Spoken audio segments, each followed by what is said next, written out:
കോതമംഗലത്തെ bar ഹോട്ടലിൽ 15ഓളം പേരടങ്ങുന്ന ഗുണ്ടാ സംഘം സംഘടിച്ചെത്തി കൊലവിളി നടത്തിയ സംഭവം ഏറെ ഭീതി പരത്തിയതാണ്. പള്ളിപ്പെരുന്നാളോടനുബന്ധിച്ച് കാർണിവൽ അമ്യൂസ്മെന്റ് പാർക്ക് നടത്തിപ്പുമായി ബന്ധപ്പെട്ട തർക്കമാണ് അക്രമത്തിൽ കലാശിച്ചത്. അതിനു പിന്നാലെ ഒളിവിൽ പോയ മുഖ്യപ്രതികൾ 1 മാസത്തിനു ശേഷം പോലീസിന്റെ പിടിയിലായിരിക്കുന്നു. മുളവൂർ സ്വദേശി അൻവർ, കൊമ്പനാട് സ്വദേശി അജിത്ത് എന്നിവരെയാണ് കോതമംഗലം പോലീസ് അറസ്റ്റ് ചെയ്തത്. ഇതോടെ കേസിൽ പിടിയിലായവരുടെ എണ്ണം 9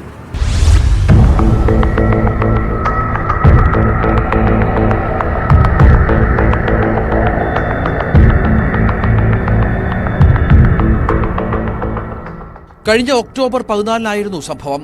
കോതമംഗലം പള്ളി പെരുന്നാളിനായി ഒരുക്കിയ അമ്യൂസ്മെന്റ് പാർക്കിന്റെ പണപ്പിരിവുമായി ബന്ധപ്പെട്ട തർക്കമാണ് ആക്രമണത്തിലും കത്തിക്കുത്തിലും കലാശിച്ചത്. കോതമംഗലത്തെ ക്രിമിനൽ സംഘങ്ങളുടെ നേതൃത്വത്തിലായിരുന്നു ആക്രമണം. ബാർ ഹോട്ടലിലേക്ക് സംഘം ചേർന്നെത്തിയ ഗുണ്ടകൾ അവിടെ ഭീകരാന്തരീക്ഷം സൃഷ്ടിച്ചു. തുടർന്ന് ആലുവ സ്വദേശികളായ 3 സംഘത്തെ ആക്രമിച്ചു. സംഭവത്തിന് പിന്നാലെ ഒളിവിൽ പോയ പ്രതികളാണ് ഇപ്പോൾ പിടിയിലായിരിക്കുന്നത്. കേസിലെ മുഖ്യപ്രതികളായ മുളവൂർ സ്വദേശി അൻവർ, കൊമ്പനാട് സ്വദേശി അജിത്ത് എന്നിവരെ കോതമംഗലം പോലീസാണ് അറസ്റ്റ് ചെയ്തത്. അക്രമികളിൽ 7 പേർ നേരത്തെ പിടിയിലായിരുന്നു. കോതമംഗലത്തെ മണ്ണ് മാഫിയ തലവൻ കൂടിയായ അൻവർ ഷയാണ് 3 സംഘത്തിന് നേരെ വടിവാൾ വീശിയതെന്ന് ദൃശ്യങ്ങളിൽ വ്യക്തമാണ്.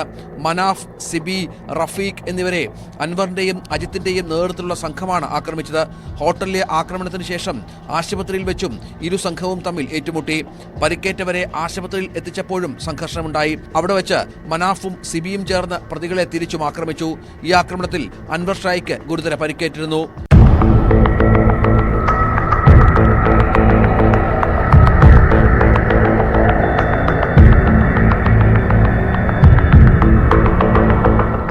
ന്യൂസ് 18 കൊച്ചി.